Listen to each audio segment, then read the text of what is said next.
So we've talked about ellipses, and now we're going to take a look at hyperbolas, and they're very similar to ellipses in that we're taking a look at two foci, two fixed points, and we're looking at the distance that a point is from each of those foci.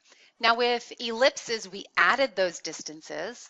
For hyperbolas, we're going to subtract the distances and take the absolute value of that difference.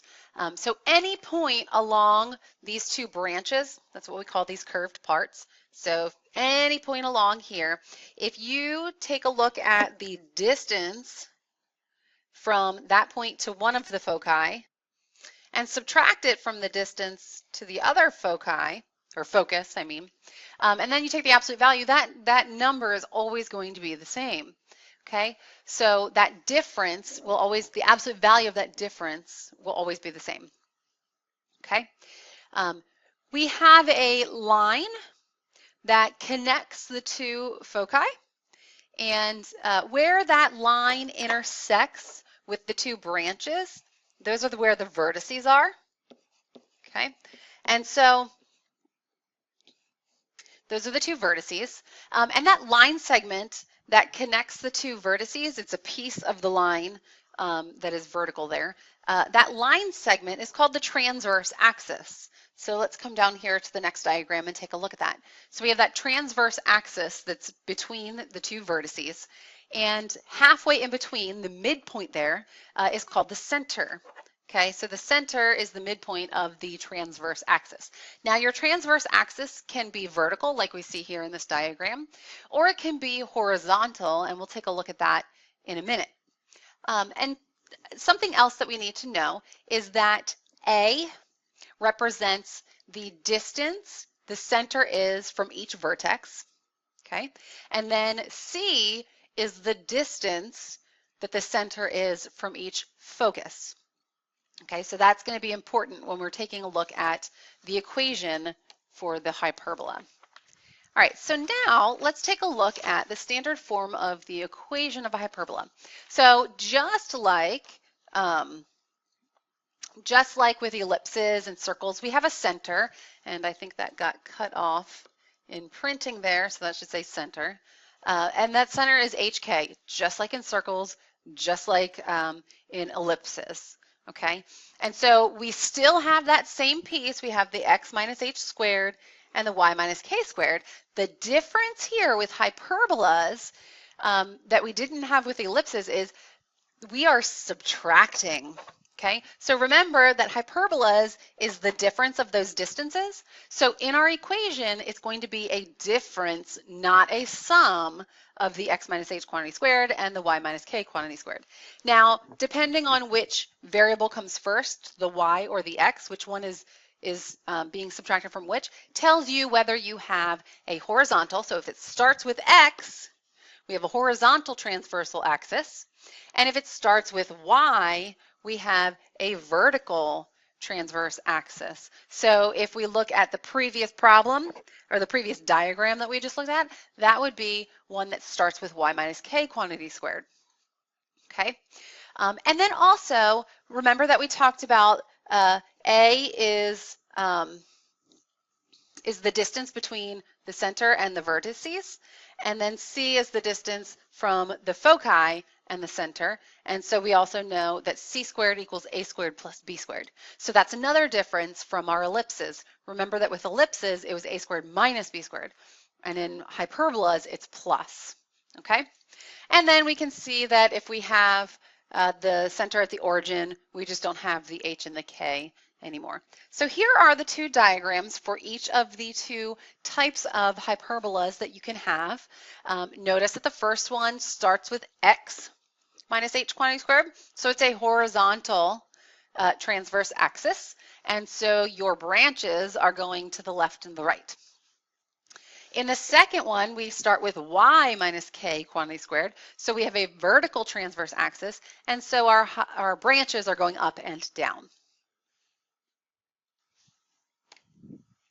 Okay, so for number one, we want to find the standard form of the equation of the hyperbola with foci -1, 2, so that's in quadrant 2, and 5, 2, so that's in quadrant 1, and vertices 0, 2, so that's in quadrant 1, and 4, 2, that's also in quadrant 1. So I like pictures, so I'm going to draw my picture first. So I'm just going to sketch this, okay? And I know most of my points are in quadrant 1. So I can first draw my first focus. So I go -1 to 2. So there is a focus. My other focus is at 5, 2. So there's my other focus. Okay, if I want to draw my vertices, I've got 0, 2. So there's a vertex. And then 4, 2. So there's another vertex. So I know that my transverse axis is going to be horizontal. And so here's my transverse axis. Okay. I can also determine what my center is by just finding the midpoint of my two vertices. Okay, so I know that my y value is going to be 2 because that transverse axis is along the line y equals 2. Okay, and I know it's got to be halfway in between my two vertices, which are at x equals 0 and x equals 4, so then x has to equal 2. So I know my center is at the point 2, 2. Okay, so now I can figure out what A is. Remember that A is the distance from the center to the vertex. So A is going to be 2 because from 2 to 0 is 2 and from 2 to 4 is 2. And then my C is the distance from the center to the foci. And so C is going to be from 2 to 5 or from 2 to -1. So that distance there is going to be 3. So then I can use that to find B. Remember that C squared equals A squared plus B squared. So I've got 3 squared equals 2 squared plus B squared. So 9 equals 4 plus B squared. So 5 equals B squared. So then B is the square root of 5. So now I can put that all together to give my answer. So my center was at 2, -2. And I know that it's horizontal, so I have to start with my x. So it's going to be x minus 2 quantity squared, or over my a squared, which is 4, minus y minus 2, because that was my y value of my center, over b squared, which is 5, and then that's going to equal 1. So there is the equation of my hyperbola. All right, now let's take a look at the asymptotes of a hyperbola because, and actually let's come back up here for just a second and sketch this. We know it's going to come out like this and then out like that. Out like this and like that. And so we have something called asymptotes that we've talked about before, but these asymptotes are going to be like this and like this. And so those are lines that our hyperbola will never touch. And so to find the equations for those asymptotes, we can use this formula here where y equals k, which is the y value of your center, and then plus or minus, and then it's going to depend on which way your transverse axis is going, whether you use b over a, that's for the horizontal, or a over b, that's for the vertical, and then you have x times x minus h. Okay, so let's take a look at a problem where we need to find asymptotes and some other things. All right, so in example number 2, we're going to sketch this hyperbola. And we are going to find the equations of the asymptotes and find the foci. And so keep in mind that this is really squared, and so is that. It just printed weird. Okay, so the first thing I'm going to do is I'm going to rewrite the problem. So it's 4x squared plus 8x minus 3y squared equals -16. Okay, now I'm going to be able to group my first two terms. So I have 4 times the quantity of x squared plus 2x, and then I'm going to add something there to make that a perfect square. and then minus 3y squared equals negative 16 plus something. Okay, and so what can I plug in there for that blank to make that a perfect square trinomial? I can plug in a 1. Now keep in mind, when I distribute that 4, that is actually a 4. That 1 becomes a 4. So I need to add 4 to the right-hand side in order to make it a balanced equation. Okay, so now I can rewrite this as 4 times x plus 1 quantity squared minus 3y squared equals negative 12.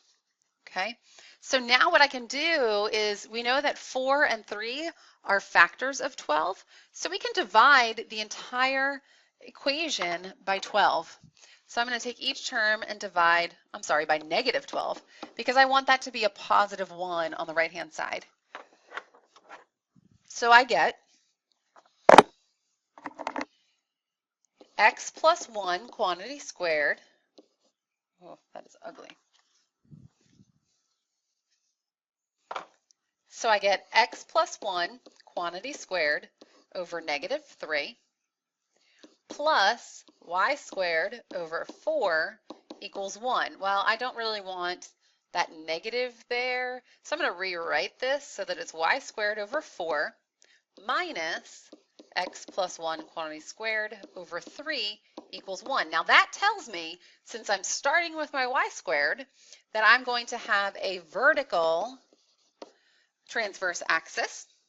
And so when I go to sketch my my hyperbola, I know that I'm going to have a vertical transverse axis. So my branches are going to go to the left and the right. Okay, so so my branches are going to go up and down. Okay, so now we know what our A is and we know what our B is. So we know that A is going to be 2 because A squared is 4. We know that B is the square root of 3 because B squared is 3. So C squared equals A squared, which is 4, plus B squared, which is 3. So C is equal to the square root of 7. Okay, so now we can find our center, our focus, our asymptotes, our vertices, and then we can use those things to sketch the graph. Okay, so we know, based on our equation, that our center is going to be at the point -1, 0. So our center is at -1, 0. And so I'm going to approximate that to be right about here. So there's my center at -1, 0. Okay, then I'm going to find my vertices. And remember that our vertices are found by taking our center and adding A. And since we have a vertical axis, we are adding the A to the y value. So 0 plus 2 is 2. And then our other vertex is 0 minus 2. So that's a -2. So now we can graph those. We've got, we know that our transverse axis, we'll draw that, is going through that point C, and it is vertical. So we can graph our vertices. So -1, 2. It's going to be right about there, and -1, -2, it'll be right about there. Okay, and then we can find our foci, and remember that that is found by taking our C and adding and subtracting that to the y value. So our C was square root of 7, so 0 plus the square root of 7 is square root of 7, and then 0 minus the square root of 7 is negative square root of 7, and that's around 3 point something, 3.5-ish.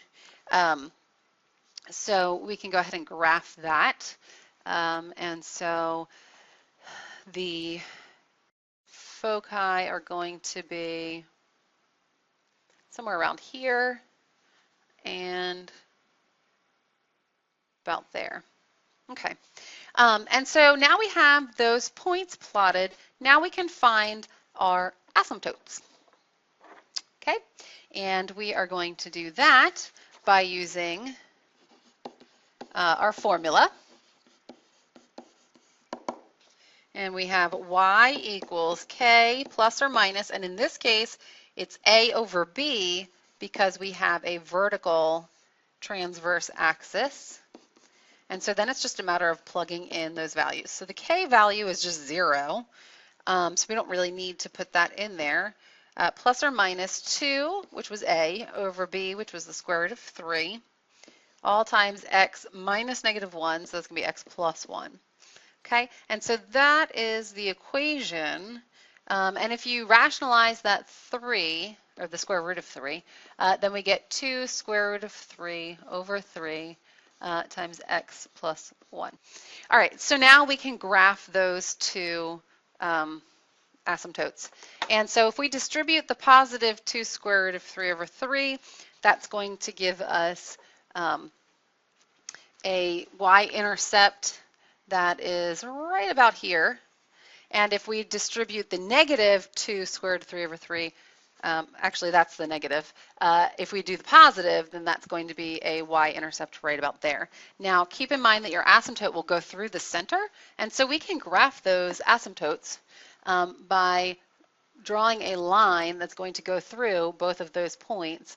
And so I might need to adjust that a little to make sure that it is actually going through the 2 points that I need it to go through. And that's pretty good. All right, so then I'm going to graph my other one. And that one we will adjust a little bit. And so that's pretty good. All right, so now we have enough information to kind of sketch our graph. So we know that the branches will approach the asymptotes, but never actually touch. And so there is a sketch of our graph.